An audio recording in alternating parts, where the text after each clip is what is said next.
Selamat datang di kota Jakarta, kota metropolitan dengan berbagai warna kehidupan yang ada di dalamnya.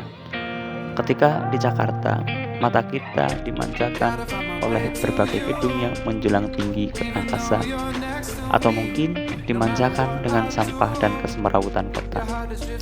Mungkin berbicara tentang Jakarta, kita tidak lepas dari keindahan yang ditawarkan, serta kehidupan glamor dan kemajuan semu yang dianggap surga oleh kaum purba. Berbagai orang datang dari berbagai daerah untuk mengadukan nasib, atau mungkin untuk menikmati senja Jakarta yang menyimpan sejuta kenangan dari berbagai kenangan masa lalu. Arsitektur kuno dan modern berpadu dengan keindahan dan keselarasan dua sisi kota. Batavia adalah nama sebuah kota dari masa lalu yang turut memberikan sumbangsih dari wajah Jakarta hari ini.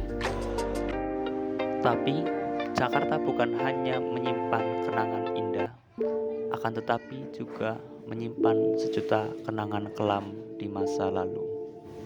Jakarta, atau yang dulu lebih dikenal dengan Batavia, merupakan sebuah pusat administrasi dari pemerintahan kolonialisme Belanda di Indonesia. Jakarta dibangun di atas reruntuhan kota Jayakarta yang berhasil direbut Belanda pada tahun 1619 di bawah pimpinan Han Pieterszoon. Pieterszoon memerintahkan untuk membakar Jayakarta beserta penduduknya dan kemudian membangun kota di atas tumpukan mayat yang terpanggang di dalam benteng. Dan daerah tersebut kita kenal sekarang sebagai Glodok atau kawasan Kota Tua. Sebagai kawasan administrasi dan juga pusat pemerintahan kolonial pada waktu itu, Glodok menjadi tempat kawasan padat penduduk dengan berbagai orang datang dari berbagai daerah. Sehingga dengan banyaknya orang pada akhirnya memungkinkan berbagai etnis masuk dan bercampur dengan kebudayaan lokal. Sebagai kota administrasi Belanda, penduduk di kawasan Glodok dibagi menjadi 3 golongan sosial. Pertama, ada golongan dengan kasta sosial paling tinggi, yaitu orang-orang Belanda itu sendiri dan juga orang Eropa. Golongan kedua diisi oleh peranakan Belanda yang menikah dengan penduduk lokal atau yang biasa dikenal dengan sebutan Indo. Dan yang terakhir adalah pribumi itu sendiri. Glodok mempunyai berbagai cerita kelam di dalamnya, mulai dari perdagangan budak, pusat kriminal, dan sebagai tempat di mana hukum kejam kolonial berlaku. Salah satu hukum kejam kolonial adalah asal-usul nama kampung Pecah Kulit.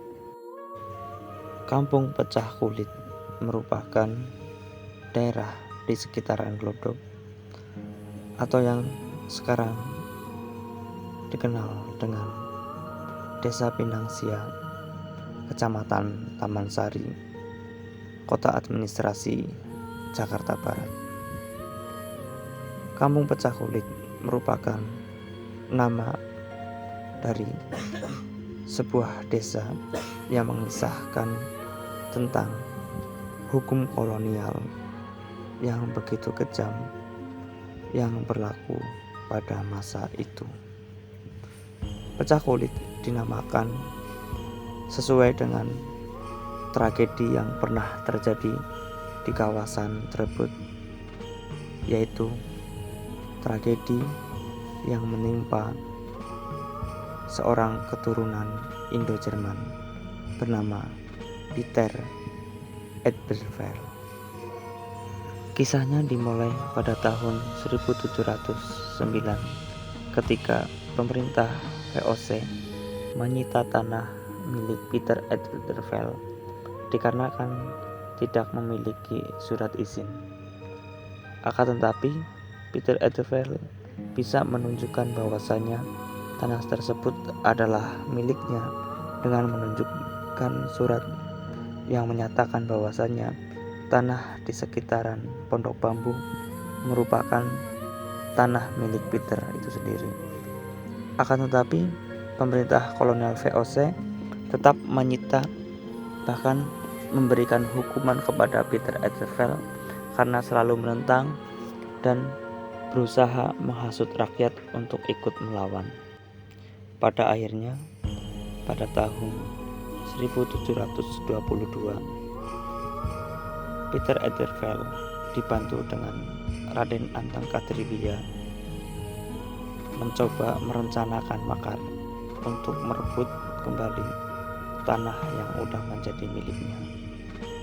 Akan tetapi, sayangnya rencana tersebut bocor karena ulah dari pembantunya sendiri yang membocorkan rencana makar tersebut.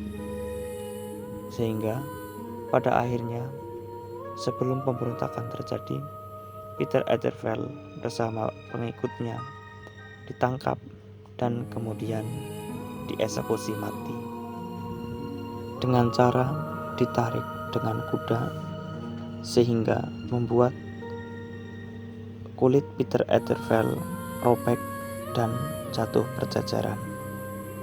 Sesuai dengan tragedi tersebut, maka tempat di mana Peter Ederveld dihukum mati dinamakan dengan Kampung Pecah Kulit, yang dimana tempat tersebut ditandai dengan tugu sebagai sebuah peringatan terhadap para penduduk untuk tidak melakukan pemberontakan. Pada akhirnya Peter Ederveld merasakan betapa kejamnya hukum kolonial, yang dimana hukum tersebut membuat dirinya harus mengalami kematian yang begitu tragis dengan kulit yang robek dan daging yang berjajaran di jalanan.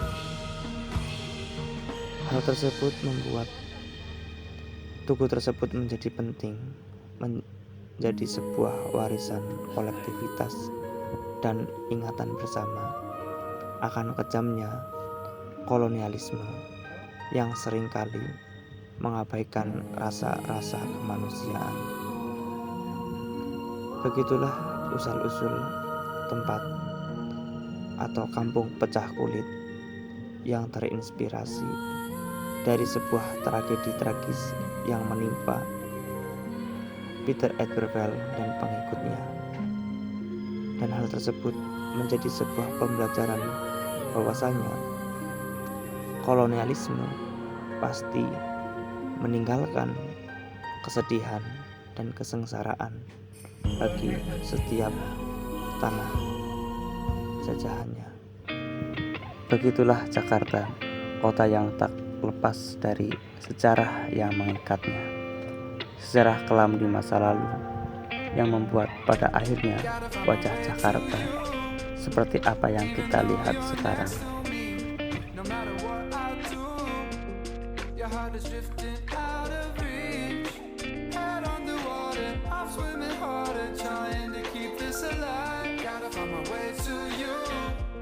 Now that our love has capsized,